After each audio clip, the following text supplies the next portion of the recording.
all think about the danger. It's a reality. I think any driver's greatest fear is to crash.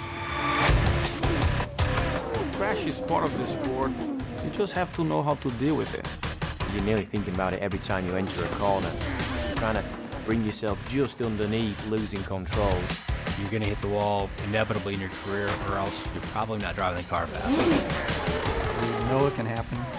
You realize it can happen, and it probably will happen at some point. When you lose control, the eerie silence is the worst thing. It tends to take forever before you hit the wall. Close your eyes. Go for the ride. Big crash! All kinds of debris in the oh, no, another crash and it's upside down. Hard in the wall. Crash coming out of turn. Oh my God.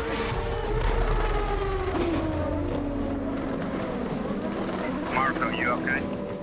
Most drivers, I think, in the back of their mind, their biggest fear is to get hurt. I broke my arm, 7 ribs, and I had a concussion. I broke ankle, pelvis, hands. The car tried to get under the guardrail and crush both my feet. The way that I deal with fear of getting hurt, I just pray. I mean, what else can you do? Anybody that tells you it doesn't scare them or they don't get scared, they're either lying to you or they shouldn't be out there, one or the other. It's sad, but it's true. My father said to me, you know, you're gonna hit and it's gonna hurt. That's the way we look at it. This turned out to be a sad day all around. Artie was airlifted to the hospital, had to amputate both his legs. Right after my accident, very often I was posed the question, will you ever go back into a race car? It was very natural for me to do it because that has always been a passion in my life and it always will. I understand completely how Alex and Artie could get back into a car again. You have to have a very indomitable spirit if you're going to be a racing car driver. I belong to the race car. As safe as I feel, it's when I'm inside that car. As a driver, yeah, I do feel invincible, but at the end of the day, you know, if your time's up, your time's up. If you're gonna go, you're gonna go. Everybody's fear is probably dying. Everybody thinks they're not going to be the one. A horrific crash and it was Shortly before noon, Paul Dana was pronounced dead from the injuries he suffered in the accident. It was completely shocking and completely unbelievable and absolutely heartbreaking. And, you know, Paul was the love of my life, and now he's gone.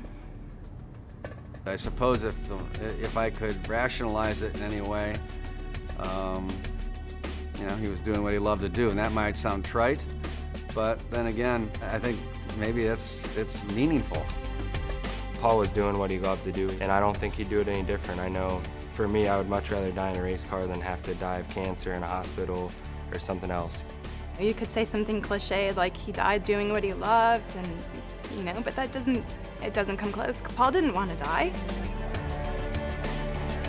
The part about that was hard was that I was going to do that to my family, and that could be me, that could happen, and I felt guilty as a result to ever have to put that kind of sadness on my family. I mean, it's one thing to be paralyzed and to be in this chair and deal with that, but I also knew what the risks were, and I was willing to accept those.